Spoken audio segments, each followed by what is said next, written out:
कैसे हो आप सब? Hope all of you are fine. आज हम बनाते हैं ट्रिग्नोमेट्री टेबल। मैं बताती हूँ तुम्हें टेबल कैसे बनाया जाता है। देखिए बच्चे,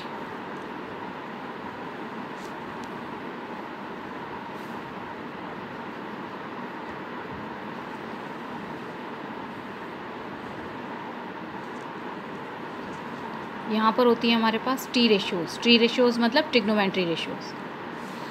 तो थीटा हमारे पास स्टार्टिंग में 0,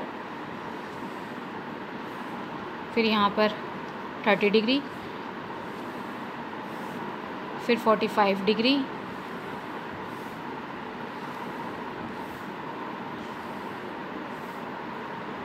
फिर ये हो गया हमारे पास 60 डिग्री और ये हो गया हमारे पास 90 डिग्री। ठीक है बच्चे, अब देखिए टी रेशियोज़ हमारे पास क्या है। यहाँ पर हम लिख लेते हैं साइन, कॉस, टेन, तो साइन का अपोजिट आ जाएगा कॉसेक, फिर आता है सेक और फिर आता है हमारे पास कॉट थीटा।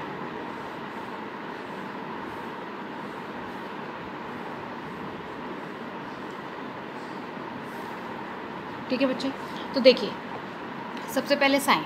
तो साइन में हम क्या करते हैं, अगर आपको टेबल ये खुद ये देखना है कि हमें याद नहीं रहता है कैसे बनाएं, तो देखिए स्टार्टिंग में हम क्या लिखेंगे। यहाँ पर गिनती सभी बच्चों को आती है बच्चे, तो 0 1 2 3 4, 0 से ही शुरू करना है और आगे फिल करते जाइए 1 2 3 4। ठीक है, अब सबको आप 4 से डिवाइड कर दीजिए, डिविजिबल बाई 4 कर दिया बच्चे।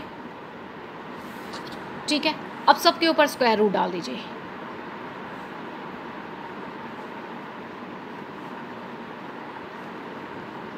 स्क्वायर रूट भी हो गया बच्चे। तो अब देखिए जब ये स्क्वायर रूट हो गया है हमारे पास, तो ये 0/4 तो क्या होगा, वो तो 0 हो जाएगा और स्क्वायर रूट से ऑटोमेटिक उसमें बाहर निकलने की कोई बात ही प्रॉब्लम ही नहीं रहेगी। देखिए 1/4, तो अगर आप 4 के फैक्टर्स बनाते हैं बच्चे, तो हमारे पास क्या बनेंगे, 1 2 मल्टीप्लाई में 2, पेयर बन गया तो बाहर निकल गया, तो साइन 30 हमारे पास क्या हो जाएगा 1/2।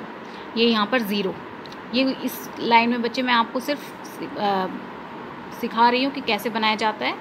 उसके बाद मैं वैल्यूज़ यहाँ लिख रही हूँ साइन की। ठीक है बच्चे, तो हाफ हो गया।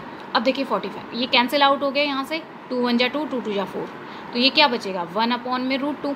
1 तो बाहर निकल जाता है रूट से, लेकिन 2 तो नहीं निकल सकता, क्योंकि 1 के आप कितने फैक्टर्स बना लो, 1 × 1, तो पेयर बन के बाहर आ गया। अब देखिए √3/4, ये आपके पास हमारा एज इट इज़ ऊपर वाला एज इट इज़ रहता है, और 4 जो है वो उसमें क्या हो जाएगा, उसके फैक्टर्स बन जाएंगे 2 × 2, पेयर बन के बाहर आ जाएगा। ये आ गया आपके पास 1/√2। यहाँ पर आ जाएगा बच्चे √3/2, और ये कैंसिल आउट होके हमारे पास 1 रहेगा, तो 1 तो है वो इजीली बाहर निकल जाता है, ये आ जाएगा 1। ठीक है बच्चे, ये है हमारी साइन की वैल्यूज़ सारी। साइन 0 पे 0 डिग्री, 30 पे हाफ डिग्री, 45 पे, इस तरीके से आपको बनाना है। पहले गिनती लिख लो, फिर 4 से सबको डिविजिबल कर दो, स्क्वायर रूट्स डाल दो, फिर उसको सॉल्व कर लो, बस इतना सा काम है। और अगर आपको ऐसे करना मुश्किल लग रहा है तो सिर्फ फर्स्ट लाइन याद कर लो, 0 हाफ आया तो नीचे 2 पर स्क्वायर रूट आ जाएगा, फिर नीचे स्क्वायर रूट ख़त्म हो जाएगा, और तो हम इसको कर लेंगे 0 के बाद 1 2 3 होता है, तो यहाँ पे 3 करके स्क्वायर रूट, और लास्ट में 90 है तो वो 1। ठीक है बच्चे, आप यानी फर्स्ट वाली लाइन भी याद करके इसे सॉल्व बना सकते हैं। और अगर फर्स्ट वाली लाइन याद ना हो तो आपको ये तरीका देख लीजिएगा। अब देखिए कॉस हम कैसे निकाल सकते हैं। कॉस में हमारा उल्टा चलता है, ये 1 जो 90 से हम यहाँ से शुरू करते हैं, 1 यहाँ पर है तो ये 1 आ गया, √3/2 यहाँ पर है तो यहाँ पर हमारे पास √3/2 आ गया, 1/√2 है वो यहाँ पर, फिर हाफ है तो वो यहाँ पर, और 0 है तो वो यहाँ पर। अब देखिए 10 की वैल्यूज़ क्या होती है, sine theta upon cos theta, तो साइन अपॉन कॉस करके निकालेंगे तो 0/1, तो 0 हो जाएगा हमारे पास। अब देखिए 1/2 अपॉन में √3/2, तो इसको अगर आप सॉल्व करते हैं 1/2 मल्टीप्लाई डिवाइड बाय √3/2, तो बच्चे मैंने बताया जब भी आपके पास अपॉन में होता है तो वो रेसिप्रोकल हो जाएगा। 1/2 ये रेसिप्रोकल हो गया है, 2/√3, 2 से 2 कैंसिल आउट हो जाएगा, तो हमारे पास क्या आएगा 1/√3, तो ये हमारी वैल्यू है 1/√3। ठीक है बच्चे, अब यहाँ से देखिए 1/√2 है तो इसको भी हम कर लेते हैं 1/√2 अपॉन में 1/√2, दोनों की साइन की कॉस की वैल्यू यही है, तो अब लिख लेते हैं, मल्टीप्लाई हो जाएगा रेसिप्रोकल हो जाएगा इसका मल्टीप्लाई में, तो ये हो जाएगा, कैंसिल आउट होकर हमारे पास आ गया है 1, तो इसकी वैल्यू आ गई है 1। अब यहाँ पर हाफ साइन √3/2 है, इसके अपॉन में 1/2, तो यहाँ पर √3/2 इसका रेसिप्रोकल कर देते हैं 2/1, 2 से 2 कैंसिल है बच्चे, तो ये हमारी वैल्यू आ गई है √3। और देखिए 1/0, जब भी 0 नीचे होता है तो हमारे पास क्या आता है, नॉट डिफाइंड। तो जब भी आपके पास अगर नीचे 0 है तो वो उसकी वैल्यू हो जाएगी नॉट डिफाइंड। ठीक है बच्चे। अब देखिए कॉसेक, कॉसेक क्या होता है, साइन का उल्टा, तो हम करते चले जाते हैं।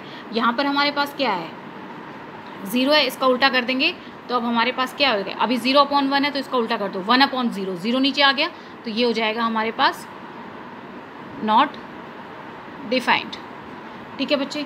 अब आगे देखिए, ये 1/2 है, इसका उल्टा कर देते हैं तो हमारे पास 2, 1/√2 है, इसका उल्टा कर देते हैं तो √2, √3/2 है तो इसका उल्टा कर देते हैं तो 2/√3, और फिर यहाँ पर हमारे पास 1 है तो 1 हमारे पास एज इट इज़ हो जाएगा। ठीक है बच्चे। अब देखिए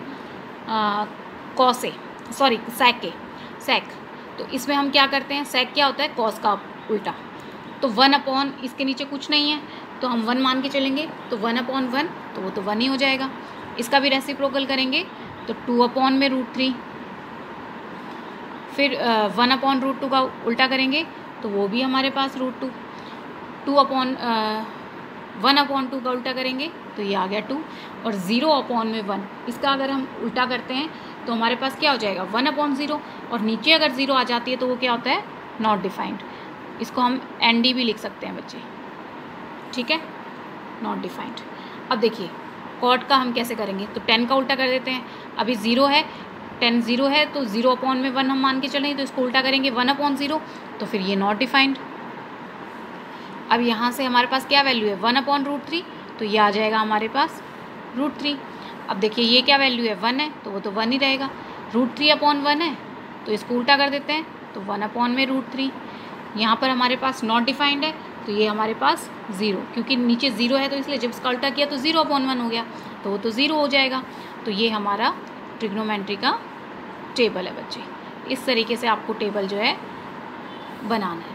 अगर स्टार्टिंग वाली लाइन आपको याद नहीं है तो आप ऐसे करके याद करके बना सकते हैं, और अगर आपको ये ऐसे करने का तरीका दिमाग में नहीं आता है तो आप सिर्फ फर्स्ट लाइन याद कर लो, उसके बेस पे आपका सारा बन जाएगा।